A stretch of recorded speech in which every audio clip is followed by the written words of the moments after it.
Bien-aimés dans le Seigneur, bien-aimés qui ne sont pas encore dans le Seigneur, et toute personne qui aura l'opportunité d'écouter ce partage, bonjour et soyez le bienvenu. Le thème de notre partage ce matin est intitulé « La véritable ambition de Satan ». Bien-aimés dans le Seigneur, vous savez que Satan, le serpent, le rusé, le méchant, avec tous les attributs qui lui sont donnés, n'a pas de bons projets pour l'homme, n'a pas d'excellents projets pour l'être humain qui a été façonné, créé à l'image de Dieu, mais bien aimé dans le Seigneur. C'est pourquoi il a une véritable ambition, une ambition cachée que beaucoup d'hommes, peut-être par ignorance, ne connaissent pas, mais bien aimé dans le Seigneur. La véritable ambition de Satan, le diable, c'est bien d'empêcher les hommes de louer, d'adorer le vrai Dieu, le Dieu véritable, mais bien aimé dans le Seigneur. Pourquoi pensez-vous qu'au travers de Pharaon, il empêchait au peuple de Dieu, quand ils étaient captifs en Israël, d'aller dans le désert l'adorer, mais bien aimé dans le Seigneur? C'est une question à poser. Il refusait catégoriquement, même au prix de ses cavaliers, au prix même de son peuple. Pharaon disait non, pour que le peuple de Dieu n'aille pas adorer son Seigneur, son Elohim. Posez-vous la question, pourquoi? Même si on me dira, oui, Dieu a endurci son cœur, mais c'est normal. C'est déjà dans sa nature à lui, Satan, d'être en confrontation avec le Père. C'est déjà dans sa nature de s'opposer à Dieu. Il ne pouvait pas faire autrement que de dire non. C'est là son ambition véritable, parce qu'il sait qu'il y a une grande puissance, qu'il y a une grande force, qu'il y a une grande autorité chez une personne qui adore le vrai Dieu, mais bien aimé dans le Seigneur. Pourquoi est-ce qu'il est venu dire à Christ lui-même, l'homme parfait, de se prosterner et de l'adorer, mais bien aimé dans le Seigneur? Posons-nous la question. C'est son but. C'est de détourner l'adoration qui doit être due à Dieu pour lui-même. Il veut empêcher les gens d'adorer le Dieu de Dieu véritable et les faire adorer lui-même Satan, mais bien aimé dans le Seigneur, c'est ça. Et pour ce faire, qu'est-ce que le diable fait? Il affuble les gens, il accable les gens des occupations et des choses inutiles, mais bien aimés dans le Seigneur, les détournant ainsi du vrai but que Elohim, le Dieu Tout-Puissant, a pour eux, mais bien aimés dans le Seigneur. Et ce faisant, quand les gens se tournent vers les buts que Satan, lui, leur propose, ce sont des buts à lui, qui sont dans sa nature, qui sont dans son identité propre à lui, le diable. Donc, les gens ne peuvent que l'adorer lui, Satan. Il n'y a que deux entités dans ce monde. Il n'y a que deux projets pour les hommes dans ce monde, mais bien aimés dans le Seigneur. Il n'y a pas de juste milieu. C'est le projet que l'Éternel, le Dieu Tout-Puissant, a façonné dans sa conception, dans sa compréhension, dans son esprit et dans sa sagesse éternelle pour les hommes, qui est celle de l'adorer lui, de se prosterner que devant lui, de se tourner que devant lui, et celle que le diable leur propose, mais bien aimé dans le Seigneur, ce n'est que ces deux choses. Et les deux plus grandes occupations que l'ennemi de Dieu affuble les gens aujourd'hui sont les passions et le travail, mais bien aimé dans le Seigneur. C'est par ces deux choses que le diable prend le temps des gens dans ce monde. Le plus.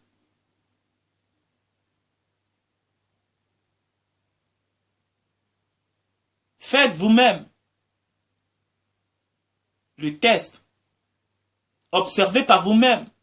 Vous verrez le nombre de temps que les gens passent à travailler dans ce monde. Vous verrez le nombre de temps que les gens donnent à leur plaisir, à leur passion, à leurs occupations dans ce monde. Comptabilisez vous-même. Vous ferez le bilan, mais bien aimé dans le Seigneur, vous verrez.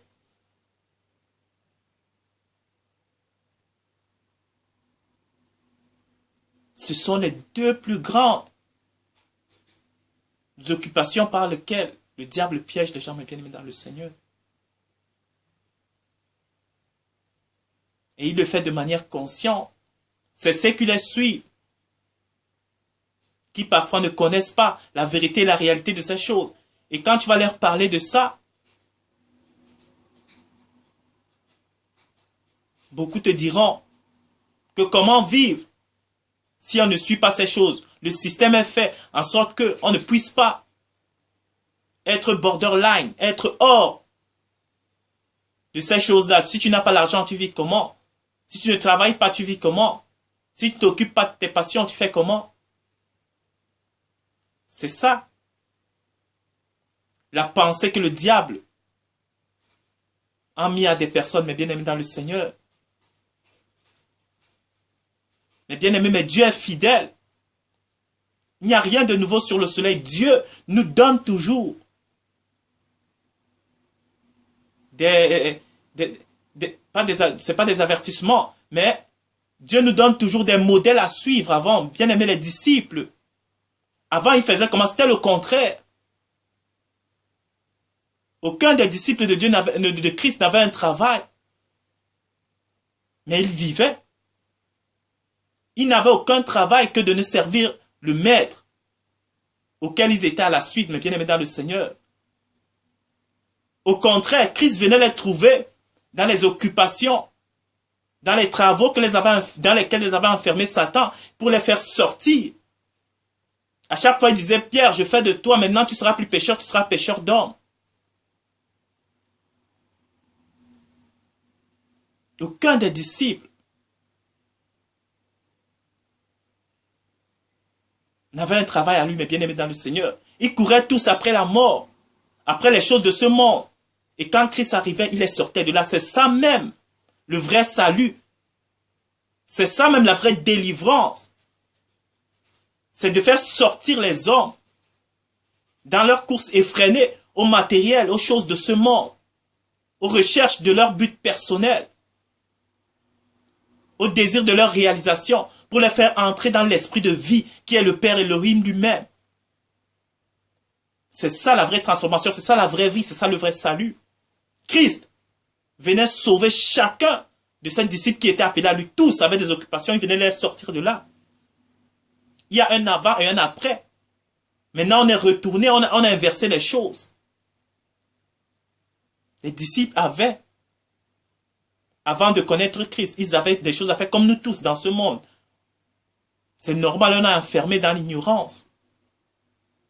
Mais Christ venait les sortir de ses occupations, de ses passions, pour les ramener à la vraie vie. C'est ça la vérité, mes bien-aimés dans le Seigneur. Beaucoup me diront, mais Christ était charpentier, mais Paul était faiseur de temple. Pour soutenir ainsi leur peur de mourir, véritablement, et pour ainsi encore conforter leur âme, leur chair, qui a toujours les désirs de la terre.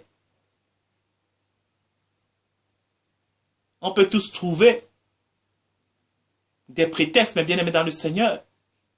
Mais cela n'a jamais empêché Christ de servir son Père. Cela n'empêchait pas Paul de servir Christ, auquel il était à la suite. Pourquoi? Parce qu'ils ne faisaient pas ce travail pour leur propre but. Ils ne faisaient pas pour leur recherche personnelle, mais bien aimés dans le Seigneur. Ils le faisaient pour aider les autres. Et ils ne le faisaient même pas pour un salaire. Faites vous-même le constat, vous verrez. Ils le faisaient de manière ponctuelle. Il n'avait que pour travail de suivre le Maître. Il n'avait que pour travail de suivre Dieu. Mais bien aimé dans le Seigneur, c'était ça. C'est le véritable travail pour lequel Dieu vous appelle, mais bien aimé dans le Seigneur. Vous ne mourrez pas de faim ni de soif si vous êtes en Christ et Christ est en vous. Si vous êtes en Elohim et Elohim est en vous, vous ne mourrez pas de faim. Les vieux prophètes qui ont marché avec Dieu pendant longtemps, ils ont dit, j'ai été jeune, j'ai vieilli, je n'ai pas vu le juste abandonner ni sa postérité mendiant son pain. Ils étaient en le Père. Christ lui-même dit, ne vous inquiétez pas de ces choses. Ne vous inquiétez pas du lendemain, ne vous inquiétez pas de ce que vous allez manger, ni boire, ni de ce que vous allez vous vêtir. Ce sont les païens, ceux qui ne connaissent pas Dieu, qui s'inquiètent de ces choses. Mais le Père qui vous connaît, si vous êtes en lui, ne vous fera pas manquer de ces choses, mes bien-aimés. C'est ça la vérité dans laquelle le diable veut détourner la pensée des gens en les faisant croire que si on ne marche pas dans ses passions, dans le travail de ce monde, selon le plan conçu par Babylone, on ne peut pas vivre.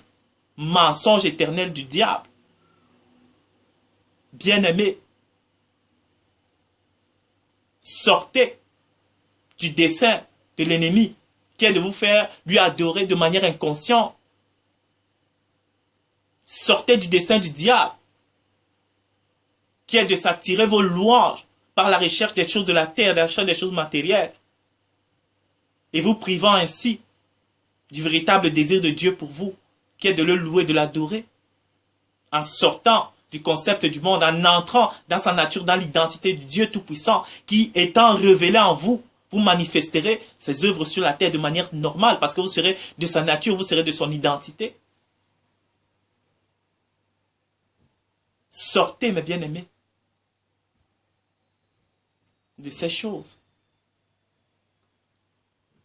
Chaque enfant de Dieu doit désirer, dans ce siècle où nous vivons, être même indépendant, de pouvoir travailler que de manière ponctuelle, vivre du minimum des choses de cette terre et d'enlever dans la pensée que le diable nous met que on ne peut pas vivre ainsi. On peut vivre ainsi. Dieu, si on se consacre de manière totale, on se soumet à sa volonté, il ne nous fera pas manquer les choses de la terre. Mais bien aimé dans le Seigneur, c'est ça.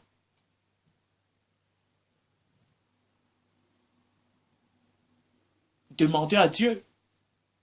Il vous le révélera, mais bien aimé dans le Seigneur.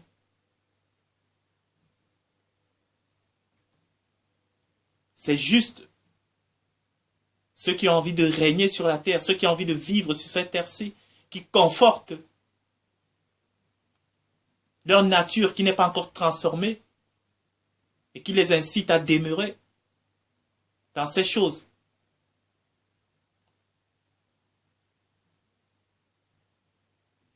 Qui se rebelleront à cette volonté de Dieu. Mais si on est dans la pensée éternelle de Dieu, on comprendra que c'est vrai. Personne ne me dira non. Le système est... Tous les gens qui sont dans ces choses, on use plus de temps dans nos passions à travailler qu'à suivre Dieu. C'est une vérité, c'est un constat, c'est implacable.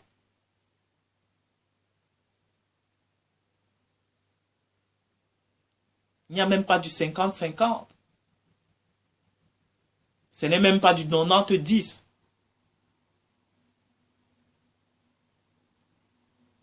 C'est carrément du 99-1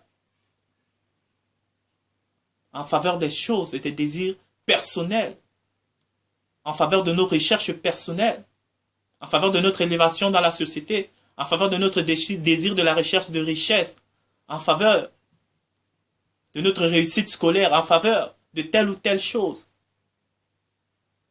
qui ne va faire que nourrir notre ego, notre personnalité, notre nous matériel qui est Satan. Voilà la vérité, mes bien-aimés dans le Seigneur. Donc soyez vraiment bénis. Ne confondez jamais, ne vous laissez jamais tromper par cela. Le désir de Satan est de s'attirer vos louanges, vos gloires, au travers de la matière, au travers des choses de ce monde, au travers de votre ego, de vous-même, de vous réaliser sur cette terre-ci, en vous empêchant ainsi de pouvoir rentrer dans la louange éternelle du Père Tout-Puissant en vous unissant à son esprit qui vous fera être sa projection sur la terre. C'est ça la vérité. Détachez-vous de ces occupations. Détachez-vous de tout ce travail que Babylone vous accable. 7 jours sur 7, 24 heures sur 24. Et vous ne mourrez pas. Si vous êtes en Christ, si vous avez le désir de rechercher Christ, il ne vous fera pas, vous ne mourrez pas dans ces choses. Vous serez libérés. Et retenez bien encore ceci, mes bien-aimés dans le Seigneur. Parce qu'on voit ça sous forme de sacrifice à faire. Mais c'est juste un abus de langage. Si jamais, qu'est-ce qu'on sacrifie dans le monde si ce n'est la misère, si ce n'est le mal? Ce n'est pas un sacrifice, c'est une libération pour rentrer dans ce qui est bien. Ce n'est pas un sacrifice que de laisser des choses du monde pour rentrer dans les choses du Père. Ce n'est qu'un abus de langage, mais bien dans le Seigneur. Même le Fils prodige, dans cette belle histoire que nous connaissons tous. Et même Christ, ça se rapporte à la même chose. On peut dire que Christ s'est sacrifié parce qu'il a laissé d'abord en premier ce qui était éternel, ce qui était bon pour descendre sur la terre des hommes pour nous sauver. Lui, il a fait un sacrifice parce qu'il était dans le bon pour venir sur la terre, sur le monde des méchants. Le Fils prodige paraît, il a laissé chez son Père tous les biens, tout ce qu'il y avait de mieux pour aller se rechercher, s'affirmer dans le monde. Et quand il s'est rendu compte que ça ne lui apportait rien, que c'était que malédiction et tout, qu'est-ce qu'il a fait? Ce n'est qu'un juste retour aux sources. Il n'est juste que rentrer chez son Père. Et c'est comme ça que nous qui sommes des enfants nés de Dieu, nés d'en haut, nous devons concevoir la chose. Ce n'est pas un sacrifice que d'abandonner les choses de ce monde. On retourne juste à notre vie, à notre héritage qui est Dieu. Ce n'est pas un sacrifice. Soyez vraiment bénis. Merci d'avoir pris de votre temps pour écouter ce partage. Soyez vraiment fortifiés, désirez plus que toute chose à sortir de Babylone, à sortir de ce monde pour rentrer dans l'héritage du Père. Soyez vraiment bénis. Merci d'avoir pris de votre temps encore une fois de plus pour écouter ce partage et à la prochaine.